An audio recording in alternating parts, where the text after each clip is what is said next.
If you're watching for the first time, make sure to subscribe to our channel and give this video a thumbs up. Your support helps us bring you even more incredible stories. It all started on a completely ordinary afternoon. The kind that feels like nothing out of the usual, the kind where you expect the day to pass quietly. I had just returned from the gym, muscles aching, sweat sticking to my skin, desperate for a hot shower. The house felt quieter than usual, almost eerily so. I noticed immediately that neither my mom nor my sister was around. A small pang of loneliness hit me, not unusual really. Since my dad passed away 5 years ago, the house had been quieter, emptier, like a shadow of the bustling home it once was. I'd grown used to the silence, learned to live with it. So, shrugging it off, I dropped my gym bag in the living room and headed to the bathroom. The water was blissfully hot, washing away the sweat, tension, and fatigue. I stayed in the shower longer than usual, letting my mind drift, savoring the peace that felt so rare in these rooms. I wasn't in a rush. I had the entire afternoon to myself, or so I thought. Little did I know, the quiet I was enjoying was about to be shattered. Stepping out, towel wrapped around me, I thought the house would still be empty.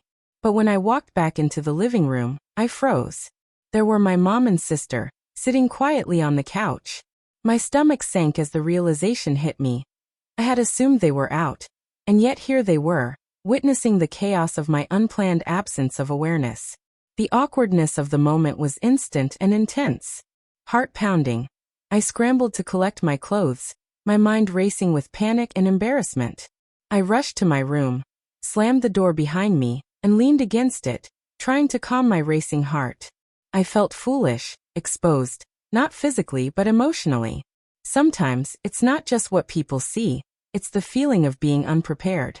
Of losing control for a split second, that lingers.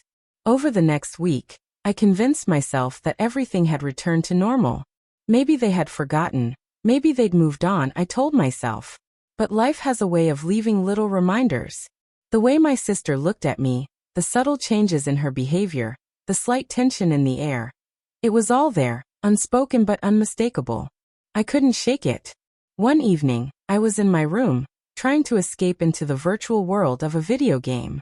The clattering of buttons, the rush of action on the screen, it was a temporary refuge.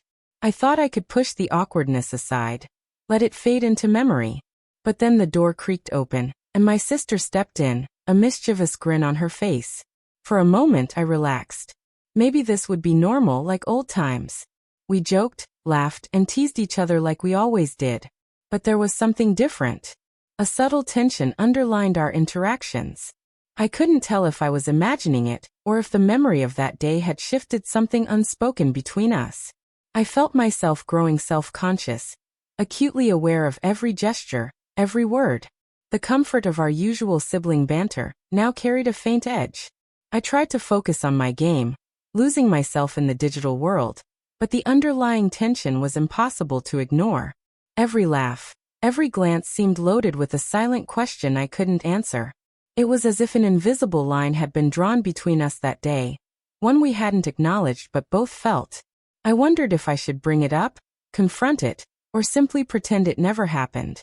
The following days were strange. Simple interactions, mealtime, small talk, even a casual joke, carried weight. I found myself overthinking everything, replaying that moment again and again in my mind. I realized that sometimes, an unexpected situation doesn't just create a single awkward memory. It shifts the dynamics even subtly, and the house feels different. One night, my mom called me into the living room. Her voice was calm, but carried an undertone I couldn't quite place. She spoke gently about how difficult things had been since my dad's passing, about the loneliness she sometimes felt, and how she hoped we could lean on each other more. I listened, realizing that the tension in the house wasn't just about my embarrassment. It was about all of us, about grief, adjustment, and unspoken feelings. Over the next few weeks, I started to notice small shifts. Conversations became easier. Laughter returned to rooms that had been quiet. My sister and I teased each other like we used to, but more carefully, more thoughtfully. It wasn't awkward anymore. It was conscious, a deliberate effort to reconnect, to rebuild the bond that had always been there before the accident of timing had thrown us into a weird situation. In hindsight, I realized that the most uncomfortable moments sometimes force growth. That single day, awkward, panicked, and embarrassing, became a catalyst for change. It reminded me of the importance of communication, of empathy, and of the delicate balance that exists in relationships. What seemed mortifying at the time ultimately helped us see each other more clearly, with patience and understanding. Life, I've learned, is full of moments like this. Moments where you feel completely exposed, unprepared, and vulnerable. But it's often these very moments that push us to grow, to notice things we otherwise might have ignored. The silence that followed my mistake wasn't empty. It was full of lessons, full of opportunities to repair, reconnect, and rebuild. Now the house feels lighter, filled with laughter again. That day is still a memory that makes me cringe, but it also reminds me that awkwardness fades, but understanding, empathy, and connection last. And sometimes, it takes one uncomfortable moment to appreciate just how strong those bonds really are. A few days after that conversation with my mom, I started noticing small, subtle changes in my sister. It wasn't dramatic, but enough for me to sense a difference. She would smile at me more often, linger in the room just a little longer than usual, and sometimes she'd bring me snacks or little notes saying, "I thought you might like this." At first, I thought I was imagining it, but over time, the pattern became undeniable. I realized that our relationship had entered a new phase. The awkwardness of that day hadn't disappeared, but it had transformed. What could have been a source of tension became a bridge, opening conversations and moments we hadn't shared in years. We started talking more about school, friends, and even silly little secrets we hadn't told anyone else. It felt like a renewal, a fragile, yet promising reconnection. One afternoon, I found myself thinking about my dad. Losing him had left a hole in the house, a quiet void that we had all tried to fill in different ways. My mom worked tirelessly to keep everything together, my sister immersed herself in her own world, and I often buried myself in school or games. That single awkward moment had reminded me that despite the silence, the love was still there.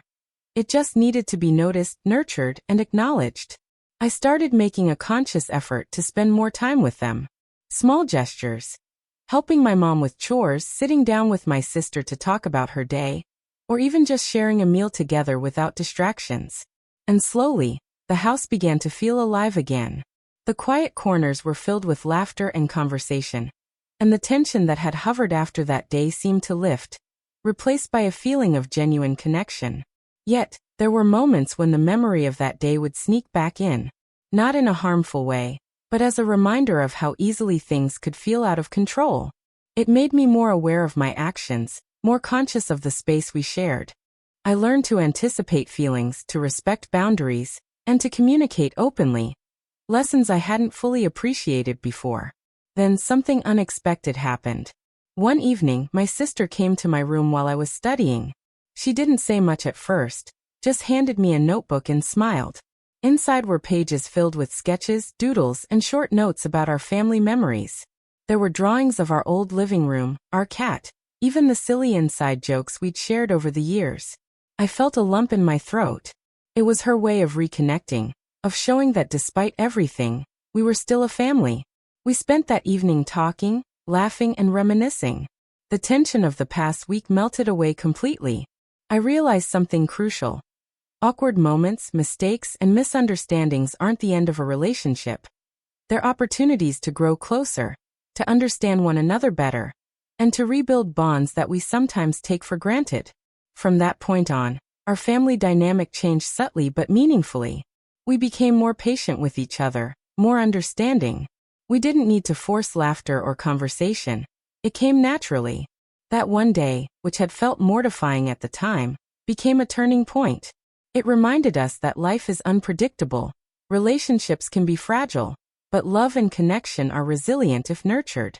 Sometimes, I think back to that ordinary afternoon and marvel at how one small, awkward moment could lead to so much growth.